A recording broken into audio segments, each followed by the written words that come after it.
Hello and welcome to Eye on Oakland. I'm Chuck Moss, your host.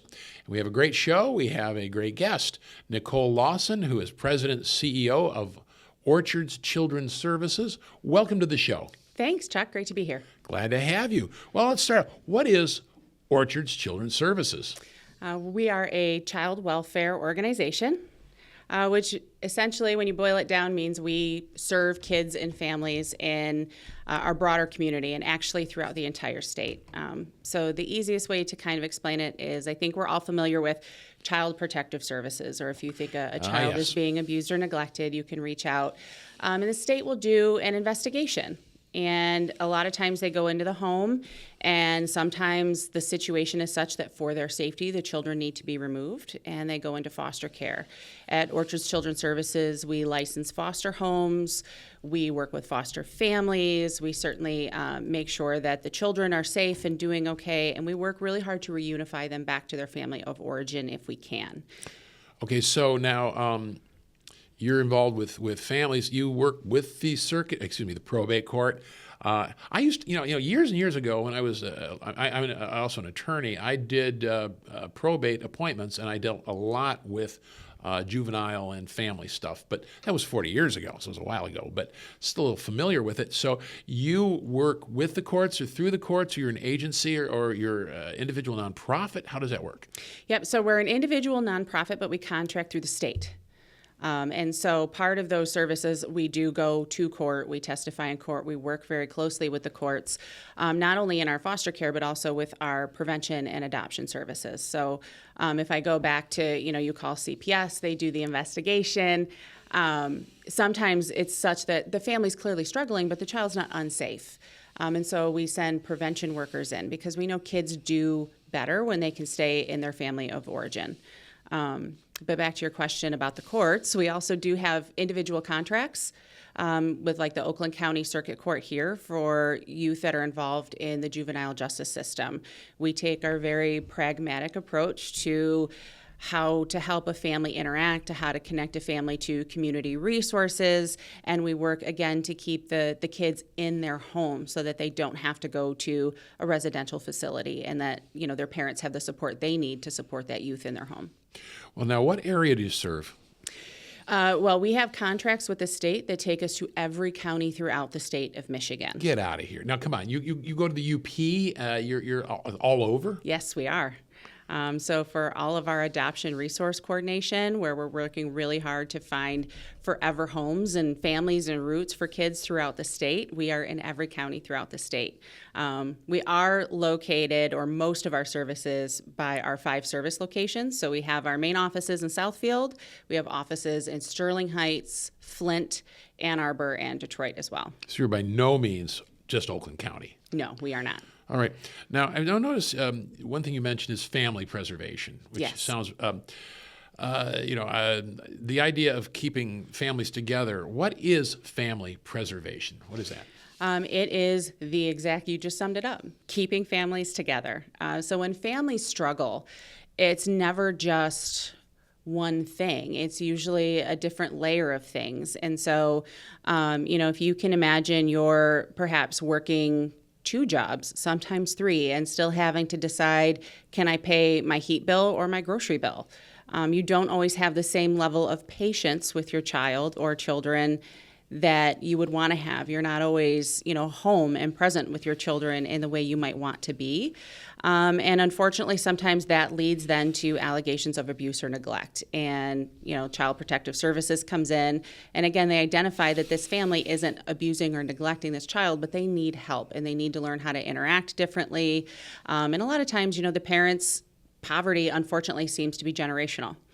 And so a lot of the parents that we work with grew up in similar situations, and they just need someone to come in and help them do differently. And so we go into the home for hours a week, and we provide that support, whether that's how to leverage your community resources to access food, medical care, clothing, furniture, those types of things, as well as how to maybe interact differently in terms of creating a better positive parent-child interaction and setting appropriate limits and being able to enforce them in a way that doesn't result in abuse or neglect of a child. I noticed it took a quote actually off your website. It's just programs offer services to high-risk families to prevent the children from placement in foster care. Yes. Keeping the now, I'm an old budget guy, when I was in Lansing, and I love to cut stuff. So there we go. But taking the human element out of it, from a cold financial viewpoint, it's actually cheaper to keep people and the families together and the kids with the families than it is to send to foster care. This actually strikes me as this would be a budgetary argument as well. It absolutely is a budgetary argument, and not only for the services that you're thinking of in terms of foster care or residential care for youth, but it's the long-term outcomes. You have higher high school graduation rates, you have higher employment rates, you have lower teen pregnancy rates when kids can stay with their family of origin.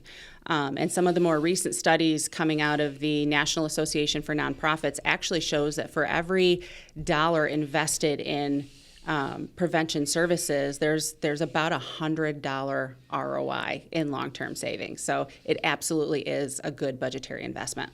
And so you can make that argument up in Lansing in appropriations, and then you would be able to sell that even to the most hardcore members of the Republican caucus. So that's that's always a good way to put it. Yeah. Now you say you teach, there's no bar association or MedCats or anything or licensing to become a parent. You simply have kids.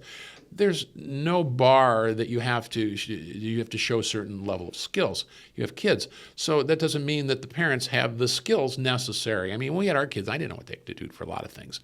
You get to teach life skills to people who need it. It's an intervention, but not taking the kids away. It's like bringing the skill level up.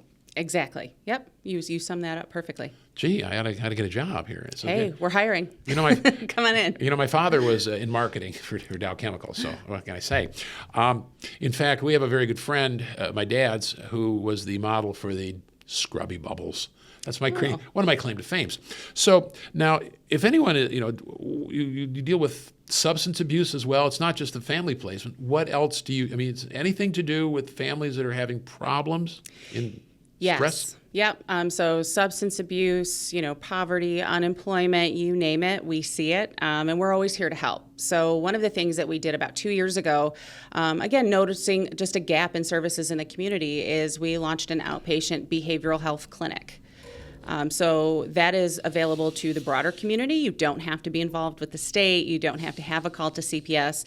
If you need therapy, we are here and we are able to provide it.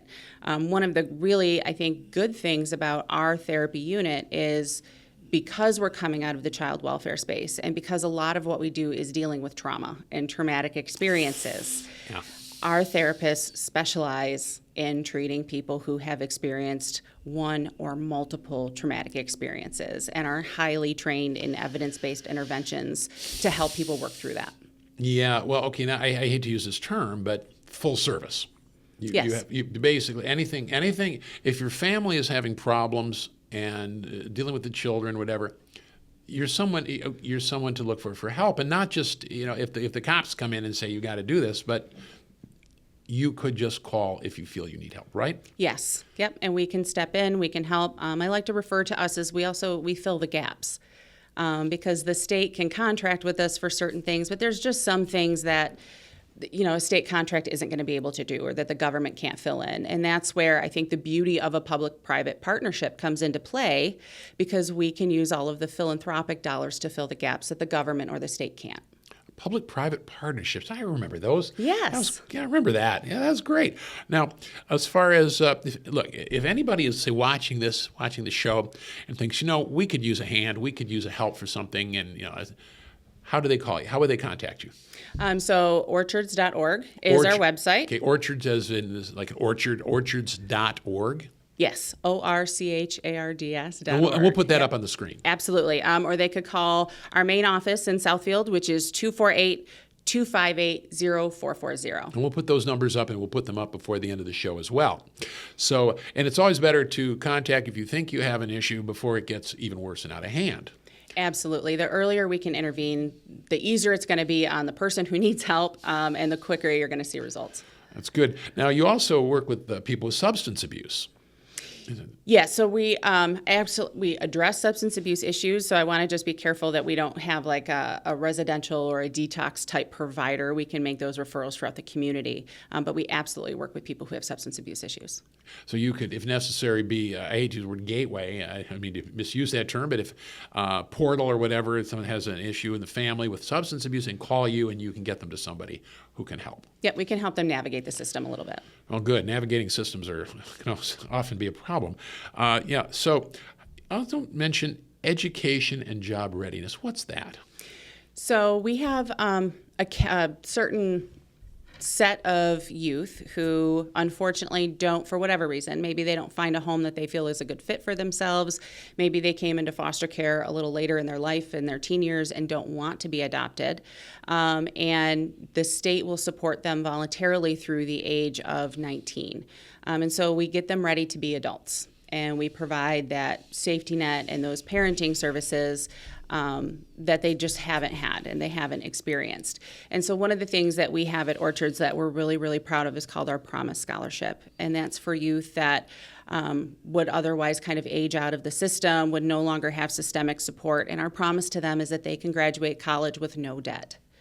And so they voluntarily enroll in our program. We help to maximize their scholarships, any other federal or state funding that they're eligible for, and then we use our philanthropic dollars to fill in the rest of their tuition, room, board, and other expenses until they graduate. Now, what's special about that is our graduation rate. So if you look at the average child through foster care, about 3% graduate college. Really? Yes, about 63% of all youth in the general population graduate college nationwide. The youth through our Promise Scholarship, we have a 70% graduation rate.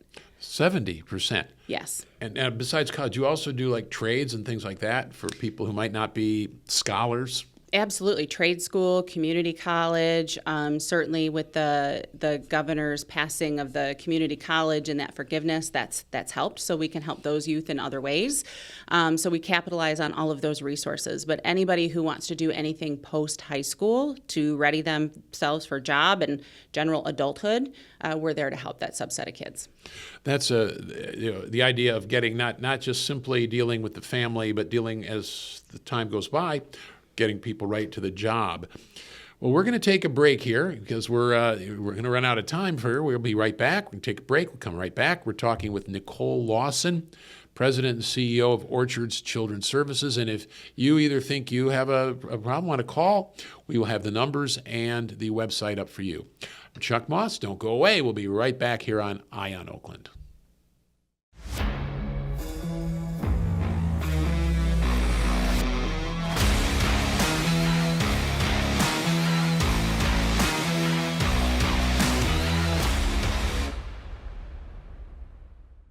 Welcome back to Eye on Oakland. I'm Chuck Moss, your host, and we're talking with Nicole Lawson, President, CEO of Orchards Children's Services, which is more family and it's more full service than you might think from the title. So I have a question now. You mentioned adoption, and how do you deal adoption? What is that? What do you do, and how does that work? So there are a couple of avenues to adoption. One is when you're a foster parent. And for whatever reason, a child is unable to return to their family of origin and are able to be adopted, then you could choose to adopt. Another way is if you just said you weren't interested in fostering, you could become licensed as an adoptive family. And as parental rights are terminated and children are looking for a home, you could potentially adopt them that route too. And so our staff go in, we do home studies. You have to submit to background checks, demonstrate that you are capable of raising a child. You go through some training, make sure that your home is appropriate, and then you're licensed from there.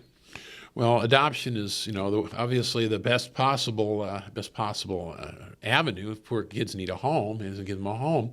Now, I have a question. Now, Orchards, what's your history? How long has Orchards been around? How do you get started? How long have you been out there? I love our origin story. Well, let's get on it then. So we've been around for 63 years, Wait, stop. Wait a minute. You just said 63 years. I did. All right. That's a lot. It is. In 1962, a group of visionary women from the National Council of Jewish Women, otherwise known as the NCJW, noticed a gap in cultural care in their community. And so at that time, young men in the Jewish community who required residential services had to go on a train to Chicago and away from their families to receive this service. And in some instances, the families couldn't afford to travel back and forth to Chicago, and this young person would be taken from their home and kind of distanced then from their families. And so the women at the NCJW came together, and they created the Orchards. They purchased a home in Livonia and found people who were experts in the field and created programming. But what I love about our origin story is that they didn't just open their home for Jewish boys. They opened their home to the entire community because they believed that everyone deserved the best level care. And that is a tradition that we carry on today. Now, Orchards is not, I would think with that kind of an origin, it would be through JCS.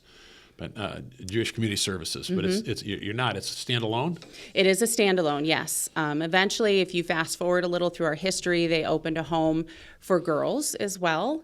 And then just as the field of behavioral health services and what's best for kids continued to evolve, so did Orchards. And just recognized that the more we could do for prevention and the more that we could do to keep kids in their home and out of residential care, that was where we felt our heart was. And so we actually, with our upcoming event honoring Jerry Levin.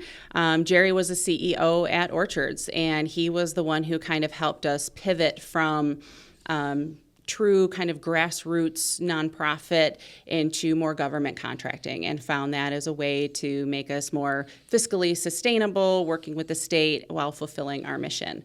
And so Jerry got us started down that path, and you continue to today where we have over 50 contracts with the state. We're in every single county in the state, and continuing to really advance that mission from 1962. Now, when did you make that pivot? It really sets in with knowing that when kids are separated from their families, their outcomes are worse.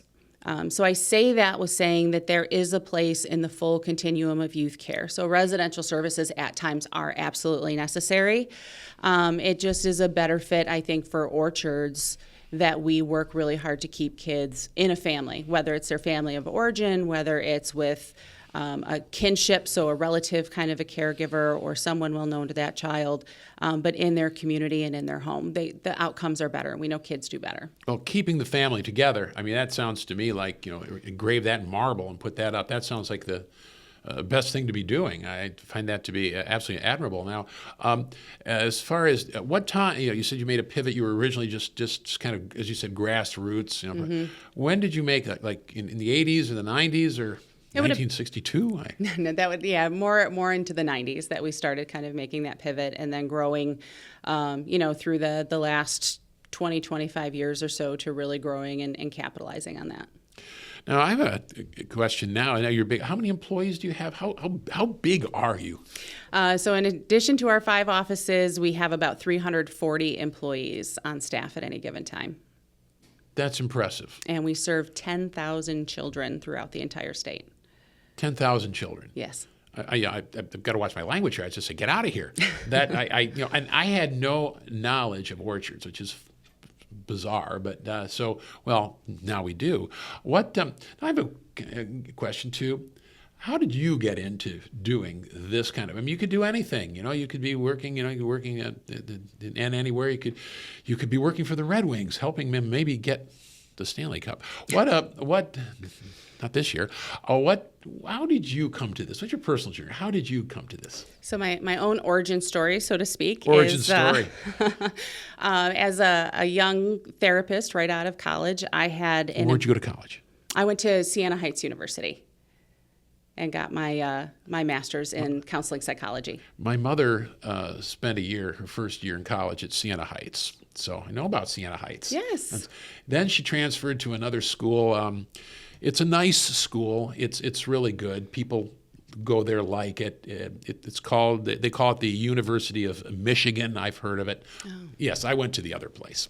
So, unlike us, University of Michigan has a football program. So anyway, so you were at Siena Heights. You went to the nuns. Yes. Nice. They were great teachers. And so early out of college, I had an opportunity to develop a program where I got to work with families and kids in the foster care system and really do a lot of in-home intensive therapy to try and reunify families and achieve what we call permanency for the kids. So think of, you're a young person, you are in foster care, you've been perhaps, taken from the only home you've ever known, which even if you have to be because of abuse or neglect, it's still a pretty scary and traumatic thing. And then you could be in limbo for a really long time, not knowing, am I going to go home or am I not? And so the goal of that early program was to declare permanency as close to 12 months as we could. And I loved that program. And unfortunately, it had to end due to funding. Funding from the state or funding from? It was a federal grant. Okay. And it wasn't then sustainable through local or state funding, unfortunately. And so from there, I took a journey into some more like administrative things. So from being a clinician into being more of a manager, more of the business side, I decided to go back to school and get my PhD in business so that I could understand both the business and certainly the clinical aspects. And through all of that, my husband and I started family planning. And when it became apparent to us that the traditional manner wasn't going to work, we decided adoption was for us. Mm-hmm. And I said, if we're going to adopt, we need to adopt from the foster care system because I fell in love with the kids that I served in that system. And I saw the need and I knew just how incredibly important that was. And so he said, absolutely, let's sign up. And so we became foster and eventually adoptive parents to two just beautiful human beings. Boys or girls? 2 girls. My youngest is 19 and my oldest just turned 23 last week. Well, looking down the road, all I can say is our younger daughter a year and a half ago had a little baby boy. So that's coming too. You'll love it. Yes, a little bit longer. Yes, well. I think I have at least 5, if not longer, more years before I become a grandma. But we're very much looking forward to that phase of life. Yeah, well, it can take even longer than that. But there you are. And I'm okay with that. So, here I am in administration, and before I came to Orchards, I had a job that I loved very much, which was serving veterans throughout the country. Really? How are you doing that? So I worked for a company that was a contractor to the VA, and we ran primary care and behavioral outpatient clinics throughout the country. So there were over 50 clinics across about 18 states, serving about 160,000 veterans, and I ran the behavioral health business line. Can I ask what years those were? 2021 through 2023. Okay, so in the days of the Iraq War, so we had a lot of veterans coming back. Yes, yeah, absolutely. A lot of veterans, a lot of PTSD, a lot of people who needed behavioral health help. Yes, well, once again, God bless you. We honor the veterans, but they come. We have to make sure that when they come back, we can help them. We can't just send them over there. So then from there, you went on to Orchards? Yes. So then I got the call from a recruiter that said they have a longtime CEO that's retiring, and I just think this would be a great fit for you. And so between my personal and my professional tie, I thought, never hurts to interview, right? Went to the first interview and met the people of Orchards, and again, just fell in love. You are not going to meet anybody in this agency who doesn't live and breathe the mission of this agency. And they're wonderful people doing really hard work in a wonderful way. And it was just an absolute honor to be selected for my role. Now, I'm just going to have to assume that a lot of the people who work there are volunteers, right? I mean, do you need volunteers? You take volunteers? How does that work? We do take volunteers. It's a little bit more difficult because you have to pass the background check. So if you've ever volunteered in a school, I have. So you have to do a state background check. You have to get checked on central registry with DHS. And so, it's a little bit more difficult at times to have face-to-face interactions with our kids and volunteer, but we have many volunteer opportunities at the different events that we have, as well as to come and help like through the holidays, to pack up toys. We served almost 1,300 families last year packing up toys for the holidays and things like that. And so our volunteers love to come in and help with that. You can volunteer in helping with our food drive. We always have food insecurity. We're always providing food. So if you wanted a bin to collect food, if you wanted a bin to collect school supplies or toys around the holidays, there's lots of different ways to volunteer as well that doesn't require those background checks. And we'll put the number up and the website up again if anybody would, as well as maybe needing help, would maybe like to help. But you mentioned events. You have events coming up where people can help with fundraisers or have fun or join events. What would those be? Absolutely. So our big event coming up on May 8th is the Gerald L. Levin Champions for Children Celebration, which is our largest fundraising event, and our big gala. And so you can go to our website and certainly find that information. We're always looking for sponsors, or if you own a business and you would be willing to donate something to our silent auction, that would be wonderful. Or if you just say, hey, this sounds like an interesting organization, I want to see a little bit more about it, you can purchase a ticket and come see everything in action. We're going to have some staff on hand that can give you more frontline insight into what it's like to be a worker at Orchards, at what it's like to deliver services. And it's going to be at the Henry Ford Museum on May 8th. It's going to be a great day. I love events at the Henry Ford Museum. I actually got to meet Gordie Howe, of all people. Oh, wow. So, yes, brush with greatness. Absolutely. So, anyway, but aside from that, you have events all through the year. Right. So you'll be able to, if anybody, once again, would be interested in following up, the way to do it would be to go on your website and see what's there. Yep. They'll all be upcoming, and any volunteer opportunities or donation opportunities would be there as well. What would be the best kind of volunteers? I mean, what you could wave a magic wand. What kind of volunteers would you like? Oh, I like them all. Well, of course. So it's the volunteers that kind of show up and say, just put me to work, because our days are ever changing. No 2 days are ever the same. And so sometimes we've had volunteers that have come in and helped paint or refresh an area that was looking a little dingy. We've had volunteers come in and help organize our clothing. We get clothing donations for a lot of our families, and they help us organize that. They help us organize our toy drive. They come out we have a trunk or treat every year, and they come out and they decorate their trunks, and let our kids go trick or treating. So not all of our kids live in a safe neighborhood. Some of them don't always have the opportunity. So we put on that trunk or treat. Trunk or treat, and really any kind of what we're going to have to wind this up in a minute, which is too bad. We could talk about this all day. Keeping families together, preserving families, preserving homes. It sounds like absolutely a wonderful mission for Orchards Children's Services. We're going to put up can you tell us the numbers and the website again? Yep, it's orchards.org, and the number is 248-258-0440. And we'll put that up on the screen.